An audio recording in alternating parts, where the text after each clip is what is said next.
ಸ್ವಾಭಿಮಾನಿ ನ್ಯೂಸ್ಗೆ ಸ್ವಾಗತ. ಇಂದಿನ ಪ್ರಮುಖ ಸುದ್ದಿಗಳು. ಇಂದಿನ ಯುವ ಜನತೆ ಆತ್ಮಹತ್ಯೆಯಂತ ನಿರ್ಧಾರವನ್ನು ಕೈಗೊಳ್ಳಬಾರದು. ಆತ್ಮಹತ್ಯೆಯಿಂದ ಸಮಸ್ಯೆಗೆ ಪರಿಹಾರವಲ್ಲ. ಈ ಬಗ್ಗೆ ಯುವ ಸಮೂಹ ಯೋಚಿಸಬೇಕಿದ್ದು, ಎಲ್ಲ ಸಮಸ್ಯೆಗಳಿಗೂ ಪರಿಹಾರವಿದೆ. ದುಡುಕಿನ ನಿರ್ಧಾರದಿಂದ ಕುಟುಂಬದ ಸದಸ್ಯರಿಗೆ ಮಾನಸಿಕ ಘಾಸಿ ಉಂಟಾಗಲಿದ್ದು, ಇದು ಸಮಾಜದ ಮೇಲೆ ಪರಿಣಾಮ ಬೀರಲಿದೆ. ಈ ಬಗ್ಗೆ ಜಾಗೃತಿ ಮೂಡಿಸುವ ಅಗತ್ಯವಿದೆ ಎಂದು ಮಾಜಿ ಸಚಿವ ಎಚ್ ಹಾಲಪ್ಪ ಹರತಾಳು ಪತ್ರಿಕಾಗೋಷ್ಠಿಯಲ್ಲಿ ತಿಳಿಸಿದರು. ಅವರು ಮುಂದುವರೆದು ಮಾತನಾಡುತ್ತಾ, ಹೆಣ್ಣು ಮಕ್ಕಳು ಯಾವುದೇ ಒತ್ತಡ, ಕಿರುಕುಳ, ದೌರ್ಜನ್ಯಕ್ಕೆ ಸಂಬಂಧಪಟ್ಟಂತೆ ಖಿನ್ನತೆಗೆ ಒಳಗಾಗಿ ದುಡುಕಿನ ನಿರ್ಧಾರ ಕೈಗೊಳ್ಳಬಾರದು. ಬದಲಾಗಿ ಧೈರ್ಯವಾಗಿ ಎದುರಿಸಿ ಸಂಬಂಧಪಟ್ಟ ಸಾಮಾಜಿಕ ಕಾರ್ಯಕರ್ತರು, ಪೊಲೀಸ್ ಇಲಾಖೆ, ರಾಜಕೀಯ ಮುಖಂಡರು, ಸಂಘ ಸಂಸ್ಥೆಗಳ ಪ್ರಮುಖರಲ್ಲಿ ವಿಷಯ ಹಂಚಿಕೊಳ್ಳುವ ಮೂಲಕ ಎಂತಹ ಸಮಸ್ಯೆಯನ್ನು ಧೈರ್ಯವಾಗಿ ಎದುರಿಸಬಹುದು ಎಂದು ಹೇಳಿದರು. ಪತ್ರಿಕಾಗೋಷ್ಠಿಯಲ್ಲಿ ಬಿಜೆಪಿ ಮುಖಂಡರಾದ ಟಿಡಿ ಮೇಘರಾಜ್, ಗಣೇಶ್ ಪ್ರಸಾದ್, ಮಲ್ಲಿಕಾರ್ಜುನ್ ಹಕ್ರೆ, ರತ್ನಾಕರ್ ಹೊನಗೋಡು, ಅಶೋಕ್, ಅರುಣ ಸೇರಿದಂತೆ ಪ್ರಮುಖರಿದ್ದರು. ಆತ್ಮಹತ್ಯೆ ಮಾಡ್ಕೊಳ್ತಾರೆ ಮಕ್ಕಳು, 10 ವಯಸ್ಸಿನ ಮಕ್ಕಳು, ಅಥವಾ ಪ್ರೇಮ ಅಥವಾ ಎಂಥದ್ದು ಲವ್ ಫೇಲ್ಯೂರ್ ಮಾಡ್ತಾರೆ, ಅಥವಾ ಇನ್ಯಾವುದೋ ಕಾರಣಕ್ಕೆ ಆತ್ಮಹತ್ಯೆ ಮಾಡ್ಕೊಳ್ತಾರೆ.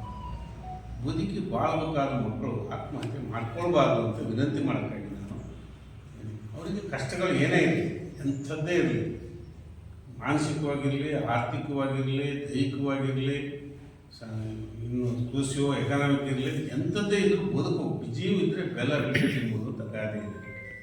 ಅದು ಗಂಡ ಹೆಂಡತಿ ಕೇಸ್ ಇರಲಿ, ಅತ್ತೆ ಸೊಸೆ ಕೇಸ್ ಇರಲಿ, ಇನ್ಯಾವುದು ಸ್ನೇಹಿತರದ್ದು ಸಾಲದ ವಿಷಯ ಇರಲಿ, ಅಥವಾ ಸರ್ಕಾರದ ಸಾಲ ಇರಲಿ, ಅಂಥದ್ದೇ ಸಂದರ್ಭದಲ್ಲಿ ಇದ್ದು ಜಯಿಸ್ಬೇಕು.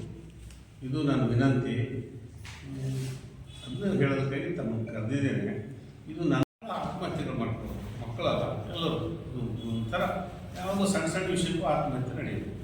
ಡಾಕ್ಟರ್ ಜಿ ಡಿ ನಾರಾಯಣಪ್ಪರು MLA ಆಗಿದ್ದರು. ಅವ್ರ ಕೊನೆಯ ದಿನಗಳು, MLA ಕೊನೆಯ ದಿನಗಳು, ಅವರು ಒಂದು ಪ್ರಯತ್ನ ಶುರು ಮಾಡಿದಂಗೆಲ್ಲ ಮಾಡ್ಕೊಬಾರ್ದು. ಅಲ್ಲಿ ನಾನು MLA ಆದ್ರೂ ನಾನು ಕೈಗೆತ್ಕೊಂಡು ಯಾವ ಕಾರಣಕ್ಕೂ ಆತ್ಮಹತ್ಯೆ ಮಾಡ್ಕೋಬೋದು. ಯಾಕೆ ಹೊಸದಾಗಲ್ಲ, ಏನಾಗಿದೆ ಇದ್ದಿದ್ರಾಗ ಒಂದು ಸಮೃದ್ಧ ನಾಡೋದು, ಯಾಕೆ ಆತ್ಮಹತ್ಯೆ ಮಾಡ್ಕೋಬೋದು ಅಂತ ಕಾಲೇಜುಗಳಲ್ಲಿ, ಹೈಸ್ಕೂಲ್ಗಳಲ್ಲಿ, ನಾನು ಹೋದ ರಾಜಕೀಯ ಭಾಷಣಗಳಲ್ಲಿ, ಸಂಘ ಸಂಸ್ಥೆಗಳಲ್ಲಿ, ಉದ್ಘಾಟನಾ ಭಾಷಣ, ಬುದ್ಧಿ ಪೂಜೆ ಭಾಷಣ ಏನೇ ಇರಲಿ ಅಲ್ಲಿ ಹೇಳ್ತಿದ್ವಿ.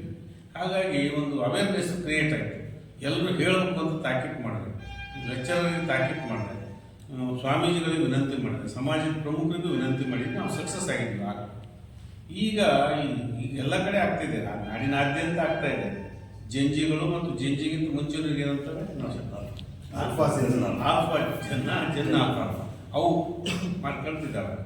ಅದಕ್ಕೆ ಜೀವ ಇರುವುದು ಜೀವನ ಮಾಡಲಿಕ್ಕೆ, ಜೀವಿಸ್ಲಿಕ್ಕೆ, ಬದುಕಲಿಕ್ಕೆ. ಅದನ್ಯಾಕೆ ಹಾನಿ ಮಾಡ್ಕೊತೀರಿ? ಹಾನಿ ಮಾಡ್ಕೋಬಾರ್ದು. ಸಾಲ ಆಯ್ತು ಅಂತ ಹಾನಿ ಮಾಡ್ಕೋಬಾರ್ದು. ಮೊಬೈಲ್ ಕೊಡಿಸಿ ಎಲ್ಲ ಅಂತ ಹಾನಿ ಮಾಡ್ಕೋಬಾರ್ದು. ಮೊಬೈಲ್ ಕೊಡಿಸಿಲ್ಲ ಅಪ್ಪ ಅಮ್ಮ ಅಂದರೆ ನಾನು ಮೊಬೈಲ್ ತಗೊಳ್ತೇನೆ, ದುಡಿದು ಓದಿ ಚೆನ್ನಾಗಿ ಅಪ್ಪಗೂ ಕೊಡಿಸ್ತೇನೆ, ನಾನು ಕೊಡಿಸ್ತೀನಿ, ಚಾಲೆಂಜ್ ಮಾಡಿ ಅಪ್ಪಗೂ ಕೊಡಿಸ್ಬೇಕು, ಮುಂದೆ ಅಮ್ಮಗೂ ಕೊಡಿಸ್ಬೇಕು, ತಾನು ತೊಗೋಬೇಕು, ಅವಳಾಗಲಿ ಅವನಾಗಲಿ.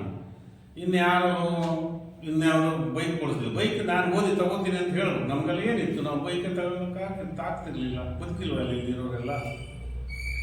ಹಾಗೆ ಒಂದು ಚಾಲೆಂಜಿಂಗ್ ಆಗಿ, ಪಾಸಿಟಿವ್ ಚಾಲೆಂಜ್ ಆಗಿ ತಗೊಂಡು ಬದುಕಬೇಕು. ಇದಕ್ಕೆ ಪೂಜ್ಯ ಸ್ವಾಮೀಜಿಯವರು, ಎಲ್ಲ ಮಠಮಾನ್ಯರ ಸ್ವಾಮೀಜಿಯವರು, ಸಮಾಜದ ಗಣ್ಯರು, ರಾಜಕೀಯ ಪಕ್ಷಗಳ ಮುಖಂಡರು, ಶಾಸಕರು, ಮಾಜಿ ಶಾಸಕರು ಮತ್ತು ಮಾಧ್ಯಮದ ಪ್ರಮುಖರು ತಾವುಗಳು ಈ ಹಂತದಲ್ಲಿ ಒಂದು ಪ್ರಯತ್ನವನ್ನು ಶುರು ಮಾಡಬೇಕು ಅಂತ ನಾನು ಕಳಕಳಿಯಿಂದ ತಮ್ಮೆಲ್ಲರಲ್ಲಿ ಮತ್ತು ಪೂಜ್ಯ ಸ್ವಾಮೀಜಿಯವರಲ್ಲಿ ವಿನಂತಿ ಮಾಡ್ತೀನಿ. ಕಳಿಸ್ತಾರೆ, ಹಂಗಾಗಬಾರ್ದು, ಒಂದು ವ್ಯವಸ್ಥಿತವಾಗಿ ಮಾಡಬೇಕು. ಇದನ್ನು SP ಗೂ ಮಾತಾಡ್ತೇನೆ, ತಮ್ಮ ಮೂಲಕನೂ SP ಗೆ ಆಗ್ರಹ ಮಾಡ್ತೇನೆ, ವಿನಂತಿ ಮಾಡೋದು ಆಗ್ರಹ ಮಾಡ್ತೇನೆ.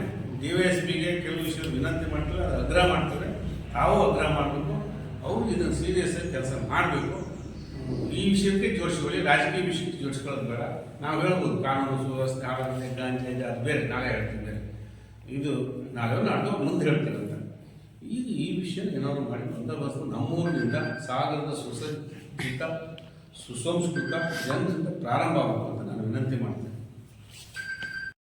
ನೋಡಿ, ಈಗ ಆತ್ಮಹತ್ಯೆಗಳು ಹೆಚ್ಚಾಗ್ತಿದೆ ಮಕ್ಕಳಲ್ಲಿ, 10 ವಯಸ್ಸಿನ ಮಕ್ಕಳಲ್ಲಿ, ಯುವಕರಲ್ಲಿ, ಯುವತಿಯರಲ್ಲಿ ಮತ್ತು ಕುಟುಂಬಸ್ಥರಲ್ಲಿ ಆತ್ಮಹತ್ಯೆ ಯಾವುದ್ಯಾವುದೋ ಕಾರಣಕ್ಕೆ ಆಗ್ತಾ ಇದೆ. ಯಾವ ಕಾರಣಕ್ಕೂ ಅವ್ರು ಆತ್ಮಹತ್ಯೆ ಮಾಡ್ಕೋಬಾರ್ದು. ಯಾವ ರಾಜಕಾರಣಿನೂ ಆತ್ಮಹತ್ಯೆ ಮಾಡ್ಕೊಂಡಿಲ್ಲ, ಅವ್ರ ಮಕ್ಕಳು ಆತ್ಮಹತ್ಯೆ ಕಮ್ಮಿನೇ. ಯಾಕೆ ಅವ್ರನ್ನೂ ಅಲ್ವೇ ನಾವು ನೋಡ್ತಿದ್ದೀವಲ್ವ. ಹಾಗಾಗಿ ಜನಸಾಮಾನ್ಯರ ಮಕ್ಕಳು, ತಾವೇನಿದ್ರಿ ಮಕ್ಕಳು ಇವತ್ತಿನ ಜೆನ್ಜಿ ಮತ್ತು ಜನ್ ಆಲ್ಫಾ ನೀವೇನಿದ್ದೀರಿ ಎದುರಿಸ್ಬೇಕು. ಮೊಬೈಲ್ ಇಲ್ಲ ಅಂದರೆ ಮೊಬೈಲ್ ದುಡಿದು ತಂದು ನಮ್ಮ ಅಪ್ಪ ಒಂದು ಕೊಡ್ತೀನಿ, ನಾನು ಒಂದು ತಗೋತೀನಿ ಅಂತ ಹೇಳಂಗೆ ಚಾಲೆಂಜ್ ಮಾಡಬೇಕು, ಪಾಸಿಟಿವ್ ಚಾಲೆಂಜ್ ಮಾಡಬೇಕು ಅಂತೇಳಿ ನಾನು ವಿನಂತಿ ಮಾಡ್ತೇನೆ. ಇದಕ್ಕೆ ಪೂಜ್ಯ ಸ್ವಾಮೀಜಿಗಳು, ಎಲ್ಲ ಮಠಮಾನ್ಯಗಳು, ದೇವಸ್ಥಾನಗಳು, ಸಮಾಜಗಳು, ಸ್ತ್ರೀ ಶಕ್ತಿ ಸಂಘಗಳು, ಮಹಿಳಾ ಸಮಾಜಗಳು ಎಲ್ಲರೂ ಕೈ ಜೋಡಿಸಬೇಕು. ರಾಜಕೀಯದವರು ಪಕ್ಷ ಪಾರ್ಟಿ ಮೀರಿ ಈ ಕರೆಯನ್ನು ಕೊಡಬೇಕು. ತಮ್ಮ ತಮ್ಮ ಹಂತದಲ್ಲಿ ಶಾಲಾ ಕಾಲೇಜುಗಳಲ್ಲಿ ತಿಳಿಸಿ ಹೇಳಬೇಕು. ಅದು ಲವ್ ಫೇಲ್ಯೂರ್ ಆಗಿರಲಿ, ಅದು ಸಾಲ ಆಗಿರಲಿ, ಇನ್ನೇನೋ ಆಗಿರಲಿ, ಯಾವ ಬಾದಿಗೂ ಆತ್ಮಹತ್ಯೆ ಮಾಡ್ಕೋಬಾರ್ದು ಅಂತ ನಾನು ಕಳಕಳಿಯಿಂದ ವಿನಂತಿ ಮಾಡ್ತೇನೆ. ಮತ್ತು ನನ್ನನ್ನೂ ಸೇರಿದಂಗೆ ನಿಮ್ಮ ಸ್ಥಳೀಯ ಮುಖಂಡರ ಜೊತೆಗೆ ನಿಮ್ಮ ಕಷ್ಟವನ್ನು ಹಂಚ್ಕೊಳ್ಳಿ. ಎಲ್ಲೆಲ್ಲಿ ಸಾಧ್ಯ ಅಲ್ಲಿ ಪೊಲೀಸ್ ಸ್ಟೇಷನ್ಗೂ ನಾವು ಬರ್ತೇವೆ, ಪಕ್ಷಾತೀತವಾಗಿ ಬರ್ತೇವೆ. ಎಲ್ಲ ಪಕ್ಷಾತೀತರಿಗೂ ಜನರು ಇದ್ರ ಕಡೆ ಗಮನ ಕೊಡಬೇಕು. ರಾಜಕಾರಣಿಗಳು, ಸಮಾಜ ಸೇವಕರು, ಅಧಿಕಾರಿಗಳು ಮತ್ತು ಪೊಲೀಸ್ ಇಲಾಖೆ ಅಂತ ನಾನು ಕಳಕಳಿಯಿಂದ ವಿನಂತಿ ಮಾಡ್ತೀನಿ.